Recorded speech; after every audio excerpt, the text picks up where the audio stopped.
TV. Our thoughts and best wishes are out to George Rogie. He's been Yeah. kind of sick. It's kind of hit us all by surprise. Yeah, I wasn't really ready for this, and it's a little bit more than just being a little sick. But we're not going to go into the specifics. But I mean, we have a tribute coming up.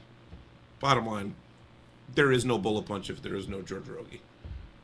I'm not completely sure if he's ever heard our show. I'm not completely sure if he would ever come to the show. He's more of a silent partner in all of this. But financially speaking, we could not do what we do. And he loves us. He loves us. He loves us dearly, and we love him. He's our big daddy. He's taken sugar daddy. He is not our sugar daddy. He is our Well, big actually, daddy. he kind of is our sugar daddy. Well, we do. He pays all our bills. We're going to take a break with that. Before I jump into the topic, I have to throw something in. Did you meet anyone famous this week? No. Did any of you guys meet anyone famous this week? I met Dan Aykroyd on Tuesday. That was just crazy. He was doing an event and this has nothing to do with boxing at all. But he was doing It's an perfect event. for a boxing show, though. It is perfect for a boxing show because it's the punch you don't see. It's the comments coming out of left field. But he was at Binny's, not Benny's. It's called Binny's. It's a liquor store and a brand new one that they just put up. It used to be I think it was called Joe's Liquors. I don't remember exactly. Where was that? It's in Chicago. It's in Old Town. Okay. It's in the Old Town section. And I can't remember what name it used to be, but it is now Binny's. And the grand opening ceremony had Dan Aykroyd there of Blues Brothers, Saturday Night Live, Ghostbusters fame. Trading Places, a movie I would have never seen if you weren't like that. I would have never seen because my parents would have never let me see that. If it had Eddie Murphy in it at all, I wasn't allowed to watch my it. parents were fine with it. They were fine with it.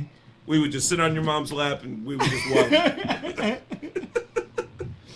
I watched so many cool movies that I was never really supposed to see because I was friends with this dude. Because that's how it works in that neighborhood. But anyway, he went into the business of selling wine and vodka now. And he sells a type of vodka called Crystal Head. Not to be confused with crystal meth. And it comes in a glass skull. Have you heard of it? Okay. You drank some earlier. I guess you did. No. But he was signing the bottles, and then if you bought the bottle for $40, he would sign any other thing that you brought. Well, there's these 3 fanboys that were there. Now, he was going to show up. Aykroyd showed up at 6 for a 6 to 8 event. These dudes showed up at 2 to be first in line. When I walked into the place, up in front is the Ecto 1. They bought a stretched. I know you're just gonna roll your eyes because fanboys do not compute in your world. I know, but I don't know. They tricked out a stretch, station wagon to look like that, and they painted it and got the logo on it and everything. And it was. If you just dismiss how nutty it was actually pretty cool. They have the. They probably just got the one from the actual movie. They saved those cars and put them in different museums. This was made. It was made. This was made with spit and twine, but it was there. The guy had one of the proton packs on his back. How big a dork am I that I know it's called the proton pack?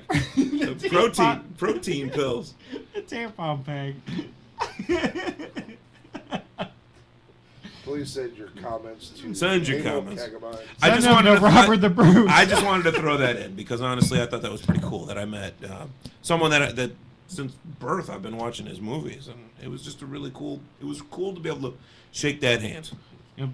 One of the most famous people to come out of Chicago, basically. Yeah, I Get think his autograph? I did get several of his autographs. Yes. Why do you even bother asking? You know I'm armed with a Sharpie at all times. Anyway, our topic tonight involves Manny Pacquiao and where this leaves him in the grand scheme of things, because they were talking. It was actually Emmanuel Stewart who sort of started this, so he actually started this topic for us. He said, I have no problem putting Manny Pacquiao in the top 20 fighters of all time after this win, after this TKO win over Miguel Cotto.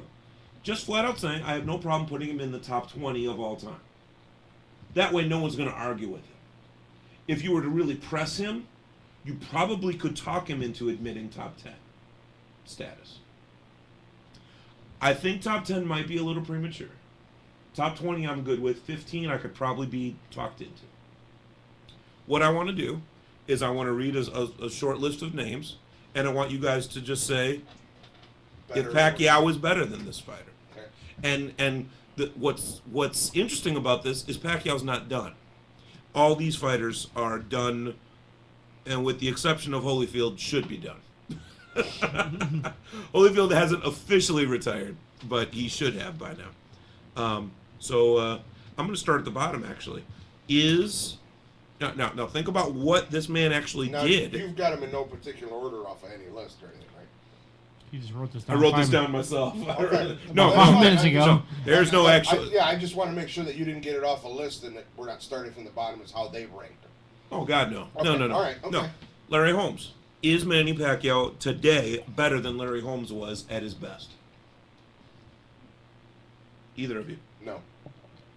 I'm going to say relatively close. I can't really say one guy or the other. I'm going to ride the fence on that guy. Well, it's hard to compare a heavyweight champion with someone who started at 106 and went up all the way to welter. As far as collecting belts. It's very hard to compare Larry Holmes and Pacquiao as well because Holmes didn't have all the guys to fight that Pacquiao does. Holmes had a lot of fights. No, but he didn't have the... Pacquiao moves up looking for new challenges. Yeah, he didn't have the caliber of fighters that... Holmes couldn't move up any further than where he was. Okay. Roy Jones Jr. Yes. You think Pacquiao's better today than Roy ever was? Okay? I'm going to say no. I'm going to say he's on his way. I'm not sold that he's better than So Roy. today, I'm going to say no. Today, no. You beat Mayweather, you're better than Roy. Yeah, I don't even want to give him that yet. It depends on how bad he beats Mayweather. Depends how he beats him, too. Yeah. Okay. Evander Holyfield. Yes. Came from Cruiser. I don't care. He's better than Holyfield. Yes. I do believe he's leaps and bounds better than Holyfield. I've never been all that much of a Holyfield fan. George Foreman. Better. But just flat out better. No. Oh, I love that. I think he has... Defend, boys. Defend. I think he has the power that Foreman has. The relative power. Yeah. I mean, yeah, obviously he's not I going to knock out a heavyweight, but... I think he could outpoint Valoev. I think, yeah, Oh, I Jesus think... Christ. I think Pacquiao has more skills than what Foreman had in his attack and all that. Obviously, Foreman probably had a little bit better defense. You know, a little bit... He seemed to be a very smart guy. He had a big brick wall when he did that was the late. Mongoose. Yeah, that was late in his career. Yeah, later on when he did this. I mean, you're not getting through that. Why do you think... We're talking about a guy that came back to win a belt at the age of 45, almost 50. I mean, we're talking about a man that not only fought some of the best heavyweights that ever were and won. Against most of them, yes. But he came back even later on in his life and still won and beat younger guys that were half his age. I think that's a tougher choice than what do you call it? Than Holyfield. We're gonna go ahead. But I think That's a hell of a lot tougher choice than Holyfield. I think he's pretty tough with Larry Holmes as well. Larry Holmes was the problem with Larry Holmes. It's hard to compare him because he didn't have the fighters to compare against. We're going to go ahead and take our first break. We'll come back and recap, and then we'll finish this topic. This is your Bolo Punch.